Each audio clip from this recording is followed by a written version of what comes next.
Assalamualaikum warahmatullahi wabarakatuh.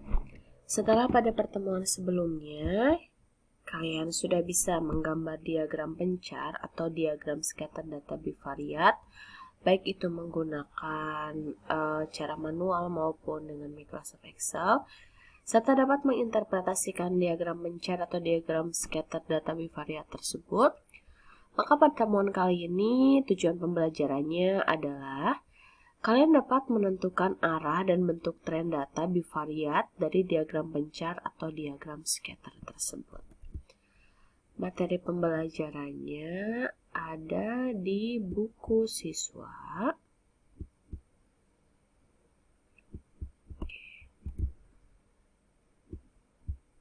Halaman 89. Nah, pada eksplorasi 3.2, dalam kesimpulan hasil analisis sebelumnya, apakah cukup dengan hanya mengatakan bahwa dua variabel tersebut memiliki korelasi? Ternyata ada juga loh jenis-jenis korelasi berdasarkan arah dan bentuk tren datanya untuk membedakan satu dengan yang lain.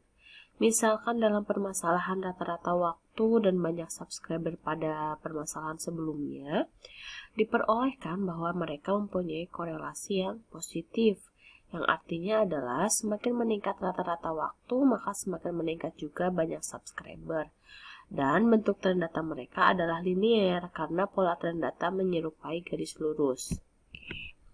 Jadi yang kemarin setelah digambar itu kan polanya menyerupai garis lurus, maka korelasinya positif dan trennya adalah linear.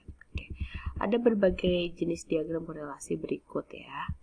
Nah, perhatikan diagram berbagai jenis korelasi berikut. Ada diagram scatter dari A sampai dengan E. Lihat bentuknya ya. Ada yang cenderung ke atas, ada yang cenderung ke bawah, ada yang tidak beraturan, ada yang cenderung ke atas lagi, seperti itu. Nah, ayo kita pasangkan diagram tersebut dengan pilihan kategori berikut. Jadi ada jenis korelasi berdasarkan arah tren data, jenisnya ada bisa korelasi positif itu ke atas ya, korelasi negatif itu ke bawah. Tidak berkorelasi berarti tidak ada hubungannya, lalu ada juga korelasi positif dan negatif, tetapi bentuk tren datanya lihat. Bentuk tren datanya itu linear itu berarti bentuknya seperti garis lurus. Seperti garis lurus berikut ya. Lihat, garis lurus. Tetapi ada juga yang bentuknya kurva atau non-linear. Non-linear itu berarti kalau ini kan, kalau yang A itu berarti, ya Ibu beri contoh ya, yang A itu kan berarti korelasinya positif karena cenderung naik ke atas. Nah, lalu bentuknya linear. Kenapa? Karena bentuknya seperti garis lurus, kayak seperti ini ya. Jadi mendekati garis lurus. Kalau yang kurva itu seperti apa? Nah, bentuknya seperti ini. Oke. Nanti silahkan kerjakan di buku kalian, pasangkan untuk yang A itu yang mana.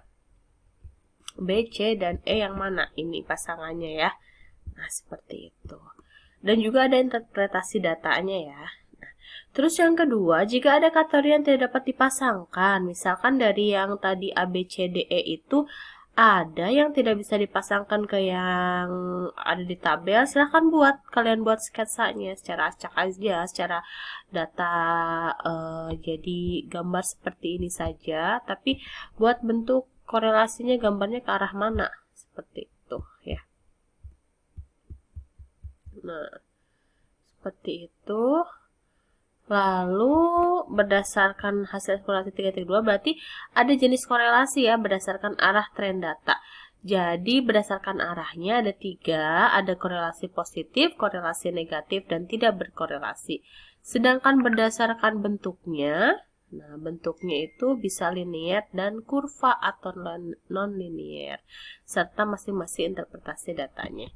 Oke, kalau sudah mulai memahaminya, silakan kalian juga kerjakan masing-masing ini. Nah, jadi satu poin ini ada diagram scatternya ada sampai H. Silahkan kerjakan masing-masing, cari tahu apa jenis korelasinya, apakah positif, negatif, atau tidak berkorelasi berdasarkan arahnya, lalu bentuknya apakah linear atau kurva, dan interpretasi datanya seperti apa.